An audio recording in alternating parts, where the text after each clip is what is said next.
Doctor Animesh Chaudhary हैं, Covid in charge हैं बालको medical centre के। बहुत स्वागत है आपका भी डॉक्टर साहब। डॉक्टर साहब, पहला सवाल आपसे करूंगा, कोरोना में जो हाल के दिनों में मौत के आंकड़े बहुत तेजी से बढ़े हैं, वैक्सीन का भी जिक्र हो रहा है, लगातार चर्चा हो रही है वैक्सीन कब आएगी। क्या छत्तीसगढ़ दूसरे वेव की चपेट में आता नजर आ रहा है? क्योंकि इतनी मौतें तो जब सितंबर में हम पीक में थे तब भी नहीं हो रही थी। अभिषेक जी, एक्चुअली में कोरोना में दो चीजें अभी हो रही हैं। पहला है प्रिकॉशन फैटिग या कॉशन फैटिग। इसमें क्या होता है कि हम लगातार प्रिकॉशन रखते रखते थक जाते हैं और हमारा माइंड अब उसको खतरा मानना बंद कर देता है, जो कि सभी लोगों के साथ हो रहा है।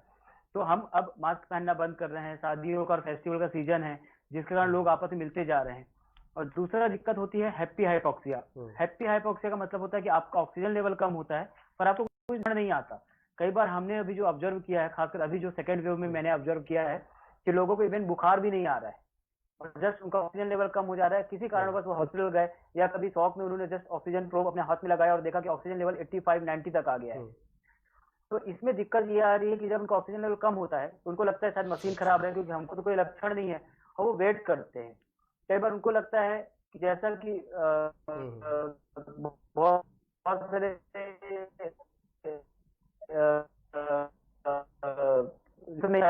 गलत तरीके से एडमिट किया जा रहा है या गलत तरीके से चार्ज किया जा रहा है, जबकि ऐसा शायद नहीं है।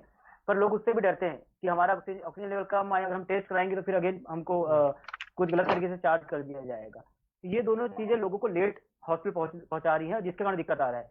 लोगों के लंग्स 50% से ज्यादा डैमेज हो जा रहे हैं जब तक वो हॉस्पिटल आ रहे हैं।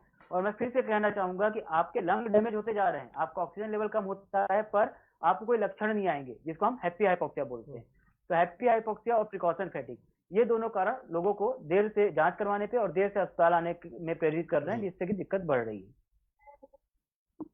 है। हमने वैक्सीनेशन को लेकर एक सुना कि फाइजर कंपनी को ये अप्रूवल मिला, लेकिन -70 डिग्री पर कहा जा रहा है कि उसको रखना पड़ेगा। क्या हमारे देश के लिए वो सही रहेगा या हमें किसी और वैक्सीन का इंतजार करना पड़ेगा फिलहाल?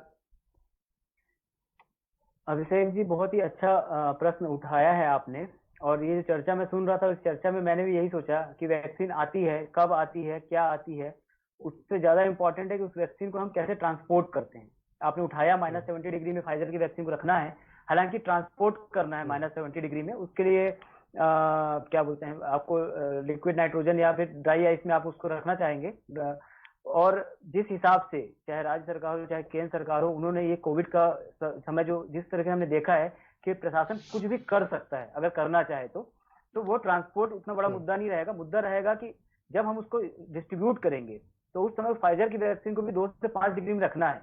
किसी भी वैक्सीन को, चाहे वो पोलियो की वैक्सीन हो चाहे मिजल्स की वैक्सीन हो, हर वैक्सीन के लिए कोल्ड चेन मेंटेन करना रहता है। और कोल्ड चेन मेंटेन करने से ही उस वैक्सीन की जो स्थिति है वो सही रहती है, अदरवाइज वो वैक्सीन खराब हो जाती है। फिर उस वैक्सीन को लगाने का कोई फायदा नहीं होता, उल्टा नुकसान होता है, क्योंकि आपको लगता है कि आपको वैक्सीन लगी है पर आपके पास कोई इफेक्टिव वैक्सीन तो लगी नहीं है। तो इस पूरे समय, क्योंकि वैक्सीन को आने में टाइम है, वो वैक्सीन फाइजर ने भी जो लॉन्च की है, हम देखेंगे कि उसका कितना इफेक्ट आता है। और किसी भी वैक्सीन का इफेक्ट लगाते ही नहीं आता है, वो 1 महीने या 2 महीने में आता है। सेकंड, फाइजर की वैक्सीन और जितनी वैक्सीन अभी डेवलप हो रही है, सभी वैक्सीन का एटलीस्ट 2 डोज लगाना है। फाइजर की वैक्सीन माना गया कि 3 हफ्ते में 2 डोज लगाना है। तो हम मानते हैं कि जो किसी भी वैक्सीन का इफेक्ट आता है वो कम से कम 3 से 4 महीने बाद आता है, जो हम रूटीन देखते हैं। तो 2-3 चीज मैं क्लियर करना चाहूंगा। एक चीज मैं ये क्लियर करना चाहूंगा कि संभवतः सभी को वैक्सीन लगाने की जरूरत नहीं है। एक हर्ड इम्यूनिटी होती है कि आप एक पोर्शन, पॉपुलेशन के पोर्शन को आप वैक्सीन लगा दीजिए तो उससे दूसरे लोगों को फैलना कम हो जाएगा। खासकर ऐसी बीमारियां जो बहुत तेजी से फैलती हैं, जैसे कि इन्फ्लुएंजा, जिसमें अगर आप 33 से 40% लोगों को ही वैक्सीन लगा देंगे तो फिर एक लिंक टूट जाएगा, क्योंकि वो वैक्सीनेटेड पेशेंट दूसरों को वो नहीं फैला पाएंगे, इन्फेक्शन नहीं फैला पाएंगे। सेम पोलियो के साथ भी है कि आपको 100% लोगों को पोलियो की वैक्सीन नहीं देना था, एक हर्ड इम्यूनिटी डेवलप करना रहता है। तो उसमें इंपॉर्टेंट है कि ट्रांसपोर्ट, -70 डिग्री में हमको उसको ट्रांसपोर्ट करना है। और उसके बाद जब हम वैक्सीन ओपन करते हैं डिस्ट्रीब्यूट करने के लिए, हम 2 से 8 डिग्री में उसको रख सकते हैं 5 दिन तक। तो अगर कहीं भी थोड़े समय के लिए भी ये कोल्ड चेन टूटती है तो वैक्सीन के इनइफेक्टिव होने का चांस है और आप कभी पहचान नहीं पाएंगे कि वैक्सीन अब इफेक्टिव नहीं रही। ये बहुत दिक्कत की बात है। व्यवहारिक तौर पर हमारे देश में फाइजर फिलहाल उपयुक्त नहीं है, माने ऐसा डॉक्टर अनिमेश? क्योंकि -70 में ट्रांसपोर्ट करना और ये सारी जो चीजें हैं हमारे लिए व्यवहारिक नहीं है फिलहाल। जी बिल्कुल व्यवहारिक है, आप समझिए, क्योंकि वैक्सीन का ट्रांसपोर्ट पहले भी ऐसा ही होता आया है।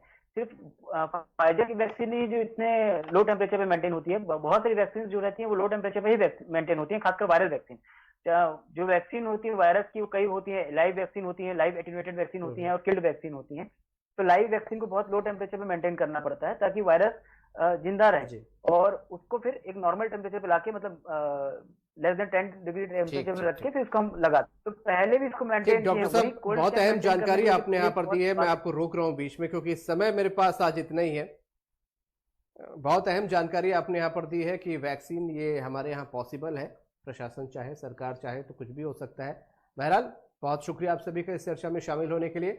बहुत अहम चर्चा थी। कोरोना इस वक्त क्या हमारे प्रदेश में वापस रिवर्ट हो रहा है? मौतों के आंकड़ों में फिलहाल जो 2-3 दिनों में वृद्धि हुई है वो चिंताजनक जरूर है, लेकिन फिलहाल डॉक्टर्स कह रहे हैं कि लोगों को ध्यान रखना होगा, सोशल डिस्टेंस रखना होगा, मास्क रखना होगा, क्योंकि जब तक दवाई नहीं तब तक ढिलाई नहीं। लेकिन साथ साथ प्रशासन को भी मुस्तैदी दिखानी होगी, क्योंकि लोग अगर लापरवाही कर रहे हैं तो उनको लापरवाही करते हुए छोड़ा नहीं जा सकता। जो गाइडलाइन बनाई गई हैं उन गाइडलाइन का सख्ती के साथ पालन भी करवाना उतना ही ज़रूरी है जितना कि लोगों को अवेयर करना। आज का मुद्दा में